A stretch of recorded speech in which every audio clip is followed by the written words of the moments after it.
السلام علیکم ورحمۃ اللہ تعالی وبرکاتہ۔ دیکھیے، پہلی بات یہ ہے کہ جو وبا میں یا تعاون میں جو جن کا انتقال ہوتا ہے ان کو شہید دنیا آخرت کے اعتبار سے کہا جاتا ہے۔ دنیا کے اعتبار سے ان کے ساتھ غسل بھی ہوتا ہے، اور اگر غسل نہیں ہو سکتا تو تیمم ہو سکتا ہے۔ لیکن جو موجودہ صورتحال ہے، اگر ان کا اس کو کھولنا ممکن نہیں ہے جیسا کہ کہا جا رہا ہے، تو پھر اس صورت میں ان کے اوپر مسح کیا جائے گا پورے جسم پر، پانی کے ساتھ، مٹی کے ساتھ نہیں۔ تیمم نہیں ہے، بلکہ جیسے پٹی کے اوپر مسح کیا جاتا ہے ہلکا سا ہاتھ تر کر کے،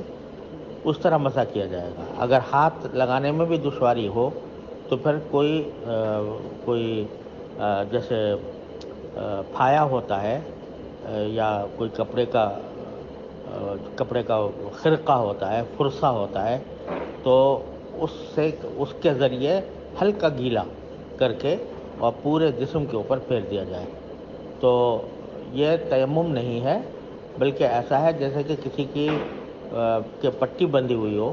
اس حصے پر، اگر پورے حصے پر، پورے جسم پر پٹی بندھی ہوئی ہے تو اس کے اوپر ہاتھ پھیر لیں گے کہ گیلا، تو ایک ہاتھ نہ پھیر سکیں تو یہ کوئی جیسے وہ پھایا وغیرہ یا کپڑے کا کوئی ٹکڑا لے کر پھر اس کو گیلا کر کے پھینک دیں۔ تو مٹی کی ضرورت نہیں ہے، بلکہ خرقہ کے اوپر خرقے کے ذریعے مسح کیا جائے۔ یہ میرا جو صوتی پیغام یہاں پر ڈالا گیا ہے، اس کے بارے میں یہ یاد رکھیں کہ یہ میرے پاس کینیڈا سے کسی صاحب کا سوال آیا تھا، اور انہوں نے ٹیلی فون پر مجھ سے پوچھا تھا کہ یہاں پر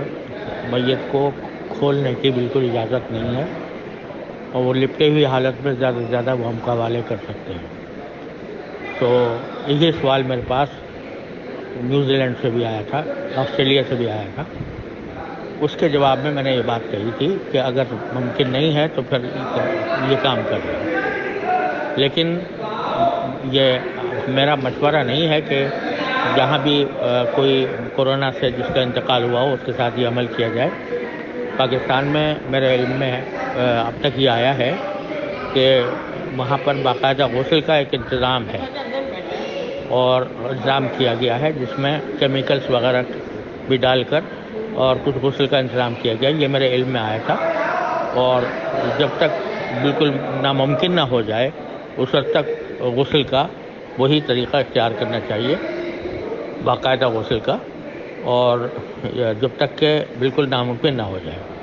تو غسل کا وہ طریقہ جو میرے پاس کسی نے بھیجا تھا کہ پاکستان میں اس کے اوپر انشاءاللہ عمل ہوگا، تو وہ یہ باقاعدہ غسل کا ہے، پورے غسل کا، اور اس کے باقاعدہ طریقے لکھے ہوئے تھے کہ کس طرح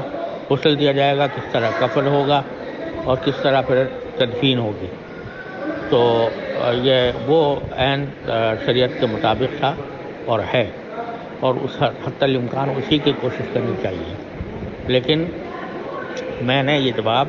اس غیر مسلم ملک میں دیا کہ جہاں بالکل ممکن نہیں بتا رہے تھے کہ ہمارے لیے بالکل ممکن نہیں ہے، حکومت کی طرف سے ممانعات ہے، تو اس وجہ سے میں نے یہ جواب دیا تھا۔ اس کو ہر حالت پر منطبق نہیں کرنا چاہیے، اس لیے یہ وضاحت بہت ضروری ہے۔ السلام علیکم ورحمۃ اللہ وبرکاتہ۔